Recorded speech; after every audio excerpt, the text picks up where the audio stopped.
Hello everybody, my name is James, hope you're doing well and welcome back to another video, and today we're going to be talking about some more comments that have been made following the Belgian Grand Prix weekend. If you enjoyed the video, make sure to leave a like and subscribe for more Formula 1 content. Also make sure to follow me on X at James's Pit Lane, I'll leave a link in the description, but let's jump straight into the video.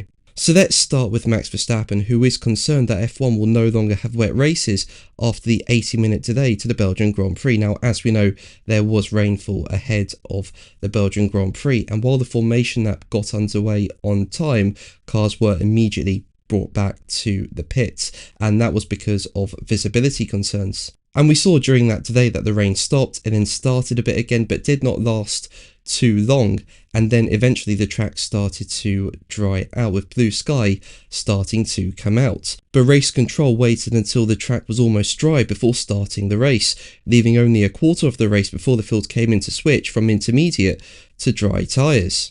Now, following the race, Verstappen felt it was wrong for race control to delay the start, with him saying that if you do 2 or 3 laps behind the safety car, then it would have been a lot more clear. And now he said that he's worried that the call made could spell the end to wet races entirely, with Verstappen saying, as quoted by Racing News 365, "I just find it is a bit of a shame for everyone. You will never see these kind of classic wet races anymore then, which I think still can happen.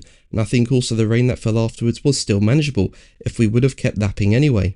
Now, I respect Max for just wanting to get on with the race, even in very tricky conditions, but I can understand from the FIA's point of view why they delayed the race. You know, if you've got enough drivers complaining about visibility and you can see on the screen, you can see on the track how large the spray is, yeah, I can understand why the FIA delayed the start. But for me, the larger issue is just how long it took for the race to get underway. You know, cars weren't back out on circuit behind the safety car until the track was nearly dry, and then the safety car stayed out for multiple laps, and then it was a rolling start, it wasn't even a standing start. So I can understand Verstappen's fears of there no longer being wet races in Formula 1, and I feel sorry for drivers who opted for a wet setup for the Grand Prix. I mean, take Verstappen for example. You know, in the sprint side of things where it was completely dry, Verstappen opted for a low downforce setup, so he was really fast on the straights in Sector 1 and Sector 3, and he drove brilliantly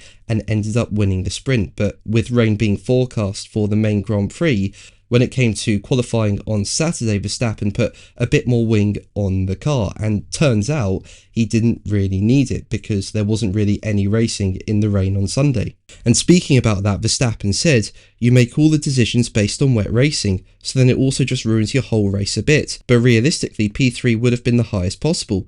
Now we were very close to that, but at the same time, it also still highlighted our weaknesses with the car. That's something that is not so easy to fix at the moment." But let's move on to the Formula 2 race before the Belgian Grand Prix, with more being said following penalties and disqualification verdicts that race. Basically, McLaren Formula 1 junior Alex Dunn was stripped of the feature race victory, while disqualification for initial runner-up Red Bull junior Arvid Lindblad means he did not inherit the victory either. Now basically, Dunn received a 10-second time penalty after the race for falling foul of Article 1.6.1 of the F2 technical regulations, which states that all cars have to be operated in accordance with the system user manuals issued to all teams. Within those manuals is a defined start setup procedure for all drivers to complete at the start of the formation lap, but Dunn was found to have not engaged this procedure and was referred to the stewards.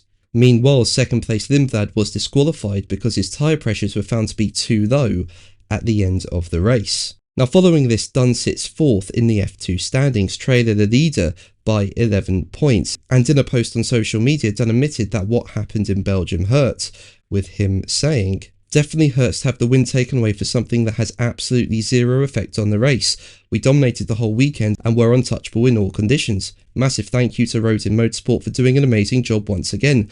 We'll put it right next week in Budapest." So yeah, disappointed is the McLaren junior driver, as is Red Bull junior driver Lindblad, with him going on to say in his own statement, "Spa wasn't what we worked for. I gave everything. I maximised what was in my control, but other factors denied us what we deserved. I'll keep on fighting and pushing with the team. We'll be back in Budapest." But that's going to be the video from me today. Thank you ever so much for watching. Make sure to like and subscribe for more videos, and until the next one, take care.